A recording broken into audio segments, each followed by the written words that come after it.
right, so let's talk about some of the other builds that people are doing, or even maybe just a couple that are already done and a couple that are in progress. So we'll get, jump straight into it. So first we'll start with Eric Rankins. That's his Instagram there, eric.rankins. This is his 2000 Chevy Tahoe. He just finished his Tahoverlanding axle swap on. Looks like he's running 305 70 18 tires on it, and he's got it all flexed out there with a forklift. Looks like he'd probably go a little more. That tire's not fully stuffed yet.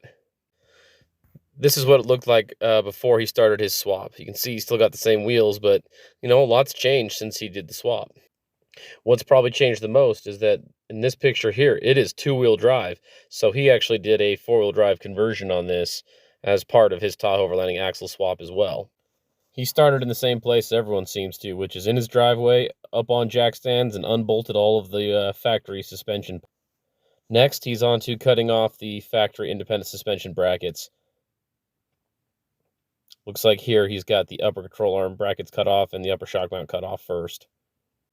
So once he cut everything off and got it all ground smooth on the frame, he made his own frame plates out of just some flat plate steel.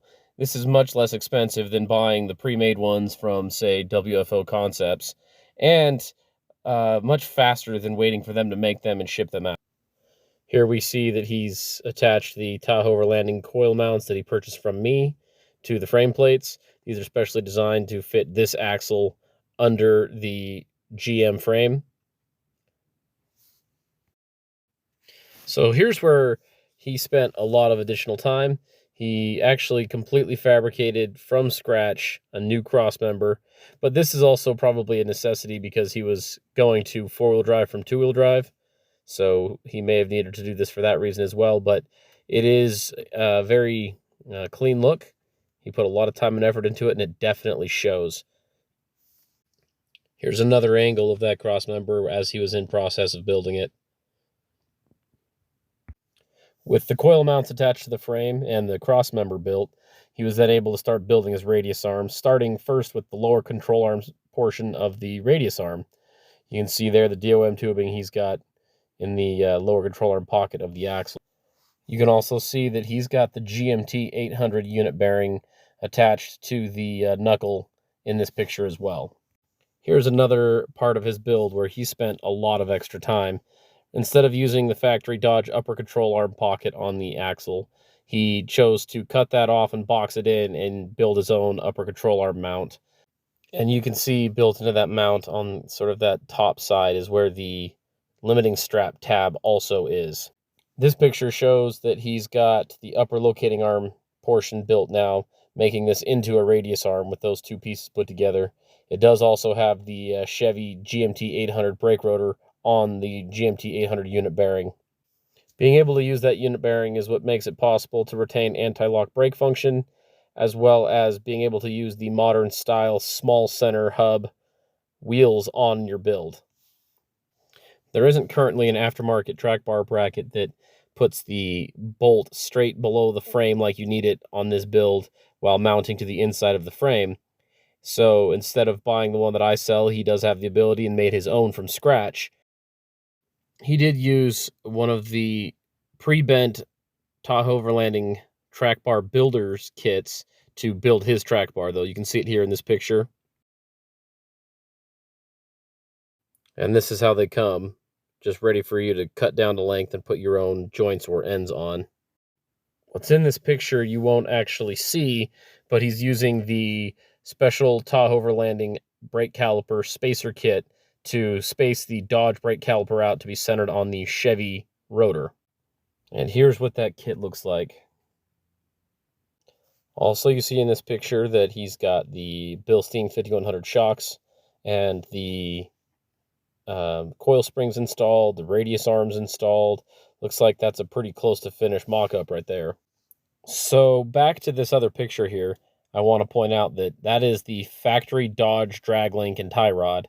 It works perfectly on this build. You don't have to buy any special custom steering setup at all. This is just off-the-shelf Dodge steering. It does need a special pitman arm you can buy from WFO Concepts, but apart from that, just OEM Dodge steering components. Also, if you take a look at this photo right here, he's got it all basically wrapped up there, but you can see that he used the factory Dodge brake lines instead of aftermarket braided lines. So he's proven that if you wanted to, you could actually use the Dodge brake lines, and they work great. And here are some of the best pictures of any build when it's all done. Look at that. Doesn't it just look awesome? He's got it set exactly where he wanted it. It does look a little higher in the back, but I believe he said that's because he wanted to compensate for with it loaded down on his big trips. But man, that thing looks good. That's the best part of a build, is seeing it come together all complete. Okay, now we're on to 3108 Gearheads 2002 Suburban. Now, funny story, a while back he found me on Instagram, but he didn't actually have it. He had this GMT 400 Suburban that you see here in this picture. So this is a trail run that we met up on back on Labor Day of last year, and he got to see the Tahoverlanding axle swap in action. And I think it really impressed him because he went out and bought himself a 2002 Suburban to do the swap on. And here is his 2002 Suburban parked in his driveway. Now, when I say he went out and got this Suburban, he had gotten it, I believe, 1 or 2 days after that trail run that I showed in that previous picture. Like I said earlier on the last one, he started the same place everyone else seems to, in his driveway up on jack stands, starting to just unbolt the independent suspension components, get off what he can, see it's all unbolted there, and moving on to starting to cut off some of the suspension components that wouldn't come off, or just getting everything out of the way. I guess it's not surprising that his looks just like everyone else's when you start cutting all the parts off. They all look pretty similar when you get to this point on the project.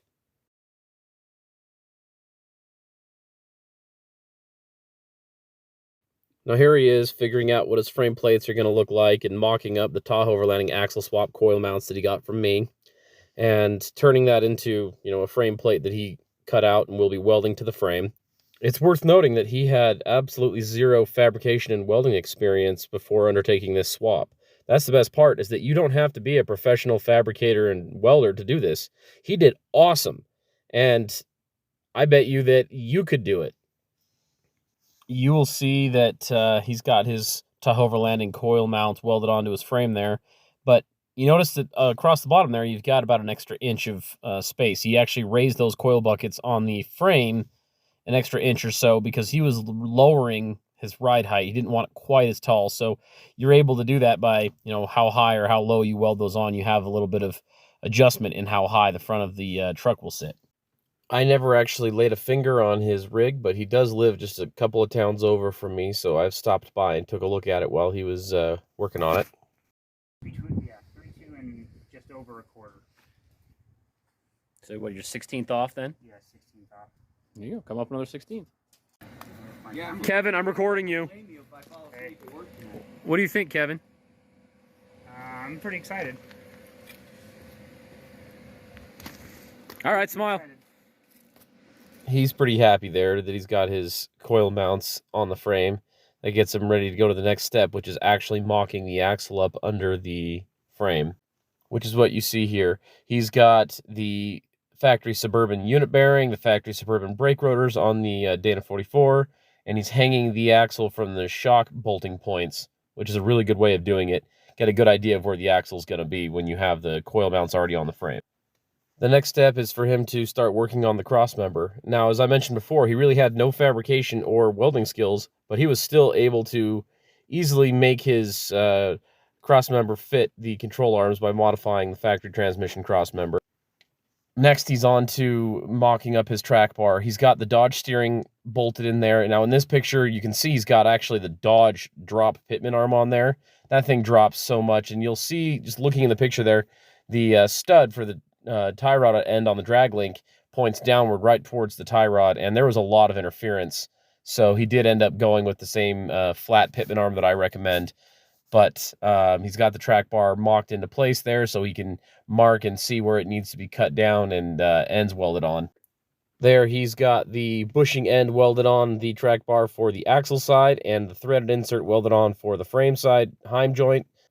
On to building the radius arms themselves. You'll see he's got that 2-inch DOM tubing with the bushing end welded on for the axle side, and then he's got a heim joint and a couple of universal tabs mocked up there, that's going to be where the upper locating arm ties back to the lower control arm for the actual radius arm construction. Now he's got them all painted up blue. That's the color he wanted to go with for his various arms and bars. Here is probably, the biggest milestone in the build. This is when you've got the radius arms in, the coil springs in, the shock absorbers in, the steering hooked up, the unit bearings and brake rotors on. This axle is basically under the vehicle, and it's almost ready to go. And this is so gratifying whenever you're at this point in a project to see how close you are to done. Earlier in the video, I mentioned that you can't really see the Tahoverlanding brake caliper spacer kit. Well, he actually's got a shot here that shows it perfectly installed on the brake caliper bracket and how it spaces out the brake caliper to be lined up on the factory Chevy rotor. He got himself some custom-made braided brake lines. That's what you see here in this picture. And rather than use the junkyard brake calipers, he chose to just get new ones from the parts store. They weren't even that expensive. And that's what you see here is the brake lines hooked up to the new brake calipers.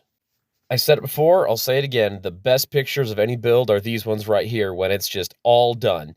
He finished it. It was obviously the dead of winter, as you can see here. This little mound of snow was the only thing near his house he could find to flex out on, and he took these pictures. It obviously can flex far more than that, but this was the fastest thing he could find right as he finished it. What is probably the most surprising about this build is that, as you see in this picture, it is solid axle swapped and it is on stock tire size. I mentioned earlier in the video that he was using the coil mounts welded on just a little higher. That helped lower the ride height. That made this not sit as high. He does have a set of 285/70/17s that he's going to put on it, but at this point, it still has the stock tire size. So after this point, he went ahead and had the whole axle sandblasted, and he's coated it in a kind of a dark machine gray POR 15 coating, and has gone ahead and painted his coil springs that were sandblasted and his brake calipers with the same blue he wanted to use. He's got it looking a whole lot better now that he's got the paint on it that he wanted to do. I must stress that I only use the builds and photos from people that have given me express permission to do so. I've sent out a lot of parts for people to do this swap on their own, but only a few people have given me permission to use their builds in my posts and videos. So please, I urge you to, let me use your build. That way you can get some other people to see and be inspired by what you've done. Okay, let's take a look at Overland to Water. That's his Instagram there. He's got himself a Suburban. Now, he's out in Missouri, and he's been wheeling this pretty heavily already, so the upgrade now is the solid axle conversion that he's been looking at. As was mentioned before, he started the same place everyone else does, in his driveway up on jack stands. And as you can see here, he's already started cutting, and it looks just like every other project at this point. Pretty similar. Got the upper control arm mounts cut off, the upper shock mount cut off, and looks like the lower control arm cross member cut off. They look pretty similar when they get to this point. So here's sort of a sped up video he did of after he's cut off the brackets and that forward cross member, he's cleaning up the frame. You can see he's been cutting and grinding and gotten that one side all nice and cleaned up. Looks like that's driver's side. And he's going through and cutting off some of the remaining pieces that need to be cleaned up. Man, I wish I could work as fast as it looks like he's working right now. Also looks like he's got maybe an oven in his garage. Either maybe he does some home powder coating, or maybe he's cooking frozen pizzas so he can work. I don't know. Either way, I'm kind of jealous. So what's a really neat part of seeing all these different swaps is seeing how each individual person does it a little bit differently. Right here, what you're looking at is a picture of the bulge on the passenger side frame rail that is normally cut off and then plated back in. And what he did instead was he did some relief cuts and then pounded and heated it and shaped it back into place flat and then welded it and used WFO frame plates that were pre-made. You can see there's a sort of a semicircular cutout right there that he also had to cut a piece to fill in on the WFO frame plate. So he's already gone out and gotten himself an axle. He does have an at-home media blaster that he used to blast off the housing there, and he's coated it in what looks like that green agricultural primer. This is something I hadn't heard of until this one, which is, I guess, an off-road edition truck had this differential, which is got a little bit stiffer springs, a little more support and webbing on the underside of the housing, and it had a 4:10 ratio, which his Suburban already had, so this was a good find for him. This next video is a video of him cutting factory Dodge coil mounts out of a section of Dodge frame. And the reason why he's doing it out of the section of Dodge frame is basically the same reason that, you know, everyone does if they don't buy the Tahoverlanding axle swap coil mounts. And that is that U-pull at junkyards don't let you have anything that will throw sparks. So you have to use a Sawzall and cut the entire section of frame out. And that section of frame's got the motor mounts and cross members. You can see what's involved in getting that section of frame out. You can also see how much higher above the frame the coil mount actually sits, which makes the front sit lower. This is why I ran a 1.5 inch coil spacer on mine in order to get a little bit of height out of it. He's actually hoping that the off-road edition springs that he's got are going to compensate for that 1.5 inches, but that's yet to be seen. He hasn't gotten far enough in the project to see that yet. Cutting, prying, grinding.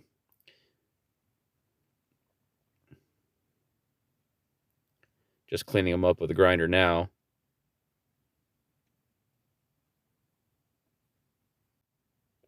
Here he's actually mocked up the brake caliper with the Tahoverlanding axle swap caliper spacers onto the axle. He wanted to verify that his 16-inch factory Chevy wheels will clear the calipers, and it looks like they do, just barely. So that's good. He won't need to be getting any new wheels.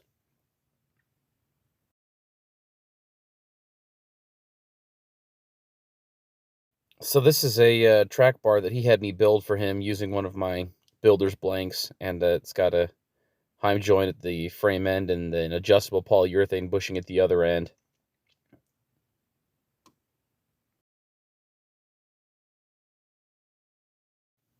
The next build we're going to look at is going to be Hampton. Here's the before picture I pulled off of his Instagram page. He's got a Silverado, and he's starting his build. You may notice a recurring theme here. He started in his driveway up on jack stand, starting to unbolt the independent suspension parts. Just like I mentioned on the last 3 we've looked at here, they all look pretty much the same at this point in the project when you start cutting off the brackets. Once the brackets are cut off, you can see it's ground all smooth and shiny there, making it a nice starting place to put on your frame strengthening plates. And those frame strengthening plates are shown here. He made his own, like many others do, and he's got those welded to the frame here in these pictures. Now that he's got the frame plate welded on, you see 2 vertical lines that he's marked on the frame plate. The one towards the back of the vehicle is the axle center line, and the one 1 inch further forward is the center line of the coil springs, because that's where they sit. They sit 1 inch further forward of axle center line.